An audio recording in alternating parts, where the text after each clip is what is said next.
महादेव जी कहते हैं कि तुम मेरे बच्चे हो, मेरे चरण नहीं पड़ो, गुणवान बनो और मुझसे स्वर्ग का सुख वर्षा ले लो। अत्यधिक सोचना अच्छा नहीं होता, ये उन समस्याओं का भी निर्माण कर देता है जो वास्तव में है ही नहीं। पार्वती जी सदा ही विष्णु सहस्त्र नाम का पाठ करके भोजन किया करती। एक दिन भगवान शंकर बोले, पार्वती आओ भोजन करें। तब पार्वती जी बोली, मेरा अभी सहस्त्र नाम का पाठ बाकी है। तब शंकर भगवान बोले, राम रामोति रामेति रमे, रामे मनोरमे, सहस्त्र नाम तत्तुल्यम राम नाम वर्णानने।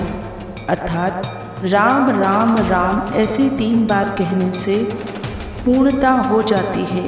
ऐसा जो राम नाम है वर्णाने में सहस्त्र नाम के तुल्य इस राम नाम में ही रमण कर रहा हूँ। खुश हूँ आपके शरण में, नाखुश होने का सवाल ही नहीं।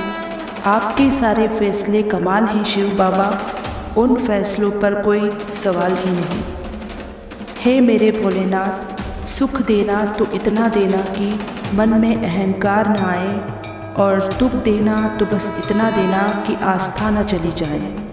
महादेव जी कहते हैं कि मोह खत्म होते ही खोने का डर भी निकल जाता है, चाहे दौलत हो, वस्तु हो, रिश्ता हो या फिर जिंदगी।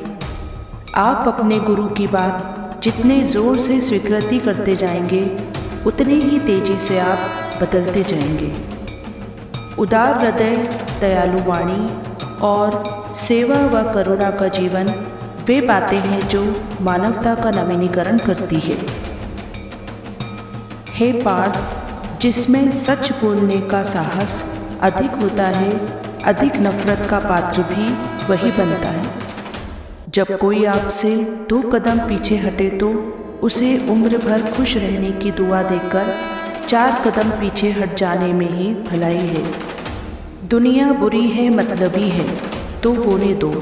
आप अपनों के लिए अच्छे हो और सच्चे बनो, ईश्वर आपका कभी बुरा नहीं करेगा। जिस डर से आत्मविश्वास की हानि होने लगे, उस डर का अंत करना आवश्यक हो जाता है। महादेव जी कहते हैं कि सदा आत्म अभिमानी रहने वाला ही सबसे बड़ा ज्ञानी है। इस जन्म की धन दौलत अगले जन्म में काम नहीं आती, लेकिन हमारे पुण्य कर्म जन्मों जन्म काम आते हैं। दुआएं दो, दुआएं लो। जब हम किसी बच्चे की खुशी के लिए कुछ करते हैं तो उसके माता पिता हमसे अपने आप खुश हो जाते हैं, चाहे हम उनके लिए कुछ करें या ना करें। ठीक उसी प्रकार जब हम किसी भी मनुष्य आत्मा की खुशी के लिए कुछ करते हैं तो परमात्मा हमसे अपने आप खुश हो जाते हैं, क्योंकि हर आत्मा उस परमपिता परमात्मा के बच्चे हैं। अतः अगर आप परमात्मा को सच में खुश करना चाहते हैं तो हर किसी को खुशी दें। परमात्मा की दुआ हमेशा आपके साथ रहेगी। जैसे आत्मा और शरीर कंबाइंड है तो जीवन है, ऐसे कर्म और योग कंबाइंड हो। योगी जीवन वाले बनो। योगी जीवन वालों का योग स्वतः और सहज होता है, उनका योग टूटता ही नहीं। जो मेहनत करनी पड़े उन्हें कोई भी फरियाद करने की आवश्यकता नहीं। महादेव जी कहते हैं कि जब नाखून बढ़ जाते हैं तो नाखून ही काटे जाते हैं, उंगलियां नहीं। इसलिए अगर रिश्तों में दरार आ जाए तो दरार को मिटाइए, रिश्तों को नहीं। दूसरों का प्रभाव हम पर ना पड़ सके, इसलिए हमें शक्ति की आवश्यकता होती है। वह शक्ति है अनासक्ति। जीवन में कभी भी कठिन हालातों में अपनी आस्था को कम ना होने देना, क्योंकि भगवान जिसे सच्चे दिल से अपनाते हैं उनकी ही अग्नि परीक्षा लेते हैं। किसी ने गलती की, हमने शिक्षा दी, वह शिक्षा को स्वीकार नहीं करते। शिक्षा देने की विधि है पहले क्षमा करना, फिर क्षमा देना।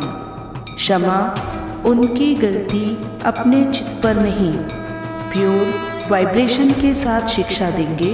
सच्चा प्यार पत्थर को भी पानी कर देता है। शिक्षा देकर क्षमा नहीं करना, क्षमा करके फिर शिक्षा देना।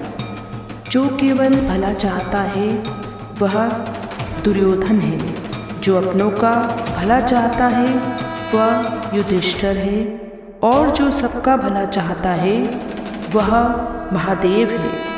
महादेव जी कहते हैं कि अशांत तुम इसलिए हो क्योंकि गैर ज़रूरी के पीछे पड़े हो। पुराने गंदे वस्त्र उतारकर नए वस्त्र पहनाते एक समय छोटा बालक रोता है, किंतु माँ उसके रोने की परवाह किए बिना वह वस्त्र बदलती है, क्योंकि वह जानती है कि उसके बालक के लिए क्या उचित है।